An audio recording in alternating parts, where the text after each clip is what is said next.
In the early chilly morning hours, we crawled from our tents, stowed away our belongings, grabbed our packs, and set out on the trail to get to Yellowwood Lake.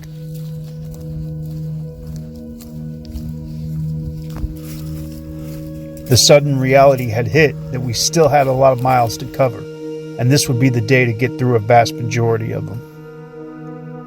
So we turned off our minds, ignored our sore bodies, and pushed onward down trail with hopes of completing within our given timeline.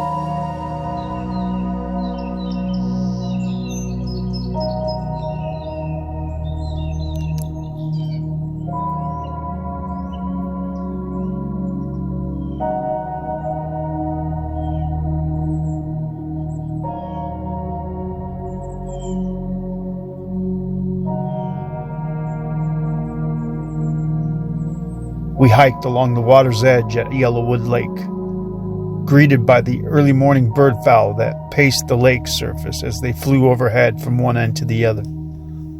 The peaceful serenity of the calm waters and the soft, cool air helped get us through the next few miles.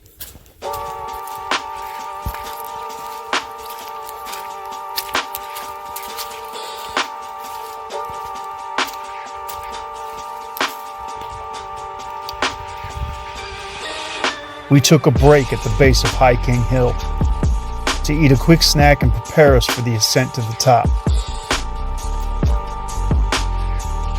But once we had made it to the top, we looked on at the lake we had just hiked along in amazement and wonder, especially of the distance we have come.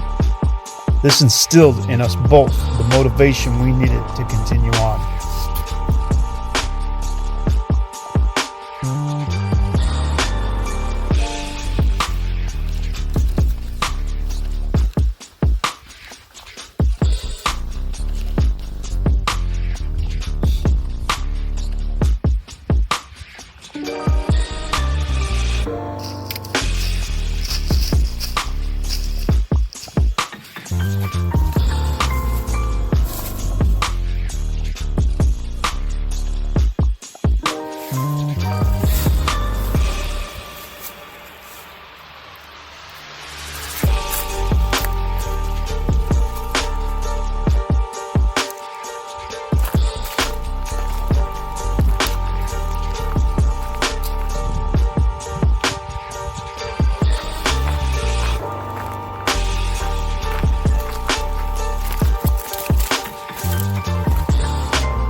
After having hiked the same Forest Service road for the past couple hours, we were glad to come upon the small town of Belmont, as this meant we were getting closer to finishing the trail.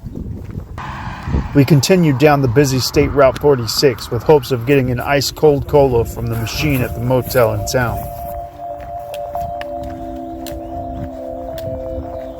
Yeah. We were in luck. The Coke machine was running and it had ice-cold cola. Unfortunately, as I had reached for the change from the dispenser, I acquired a gnarly Charlie horse in my right leg. Eventually, it subsided. Now, granted, how many miles are there between here and there? After grabbing our cold Cokes, we walked across the street to check out the famous sock barn. I had promised my wife a geode, so I brought an extra pair of socks to donate for 2 geode rocks. I think she'll like these. We bid farewell to the barn and proceeded down the road to discover where the trail would pick back up into the woods.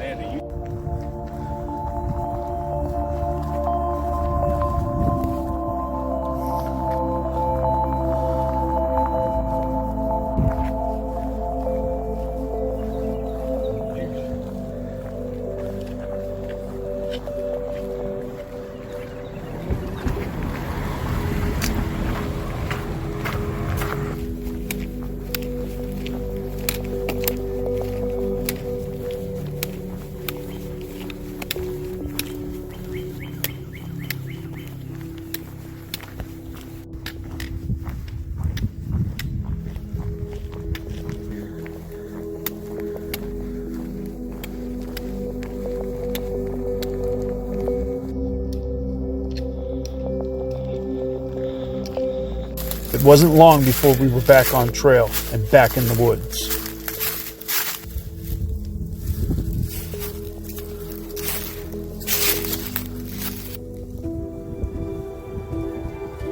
We would spend the next 3 miles walking along high ridges until we made our descent back to Crooked Creek Trailhead and where our car was parked.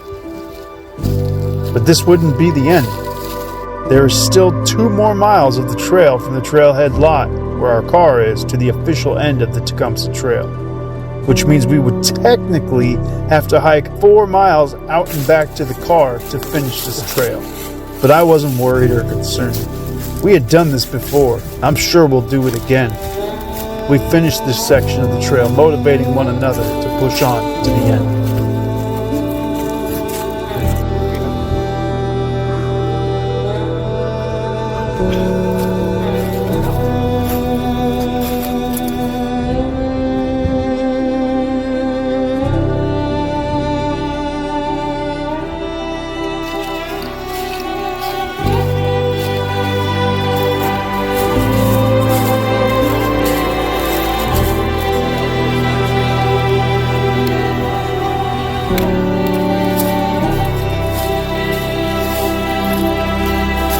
Alas, we had made it to Crooked Creek Trailhead, and the car looked to be in one piece.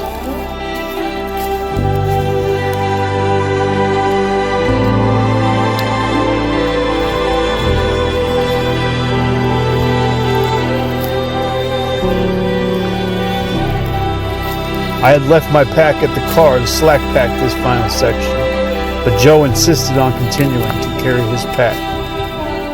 So we set out to complete this grand adventure.